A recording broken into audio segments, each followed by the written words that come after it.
Bueno, nos toca hablar un poquito de el relato maravilloso o popular.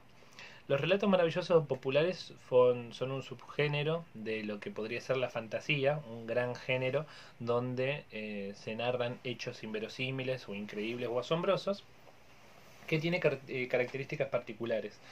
Para empezar, nacen en la tradición oral, pero muy rápidamente son transcriptos o son volcados al papel por autores muy reconocidos. Nosotros leímos a los hermanos Grimm y a Charles Perrault, que fueron tres grandes autores de versiones de la oralidad de relatos maravillosos y populares. Los hermanos Grimm en Alemania y Charles Perrault en Francia.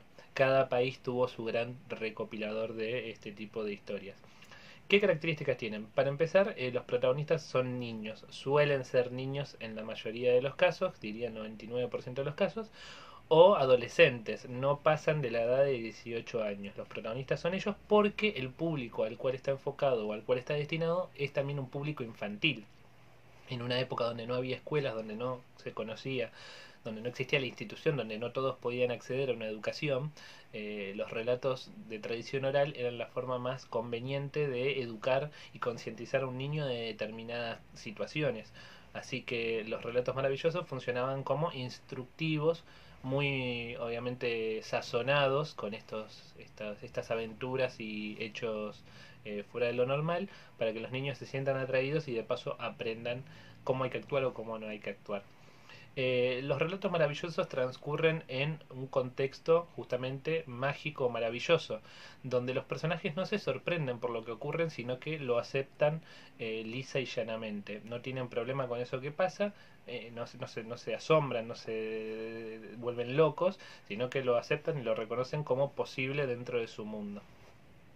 Más adelante, a medida que va evolucionando el relato maravilloso, ocurren otro tipo de relatos como es el pasaje a otros mundos. Son personajes que nacen en el mundo real, un mundo verosímil, similar al nuestro, pero que encuentran un portal que los lleva a otro mundo de magia, con sus propias reglas y normas.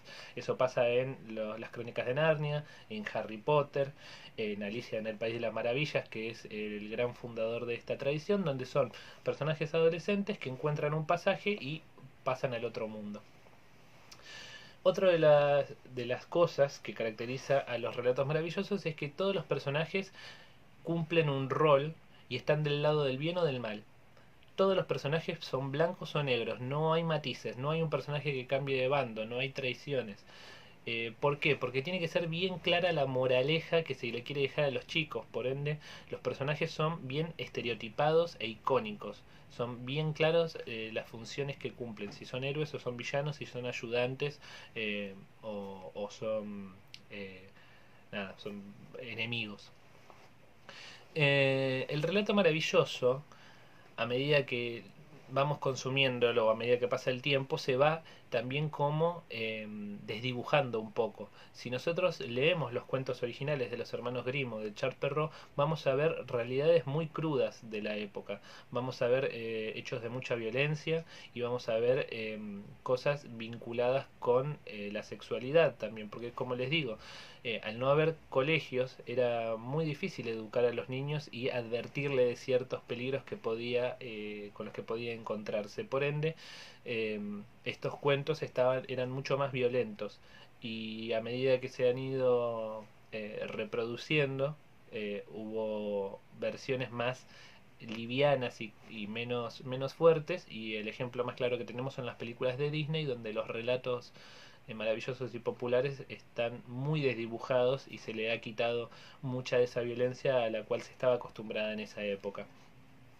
Nosotros leímos como relato maravilloso eh, dos versiones de Pulgarcito.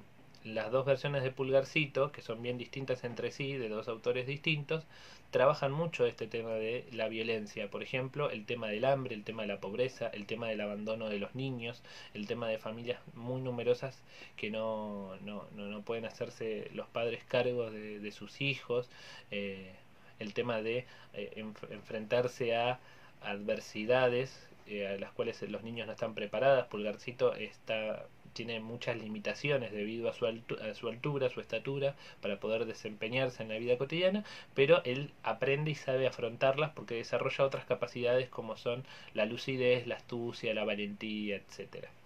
Em, Tenemos seres maravillosos como pueden ser animales parlantes, los ogros, y tenemos objetos maravillosos también como las botas de 7 leguas que les permiten hacer recorrer grandes distancias.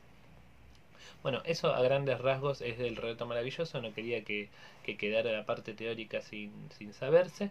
Y bueno, muchas gracias por cómo han trabajado, las cosas que han producido y escrito.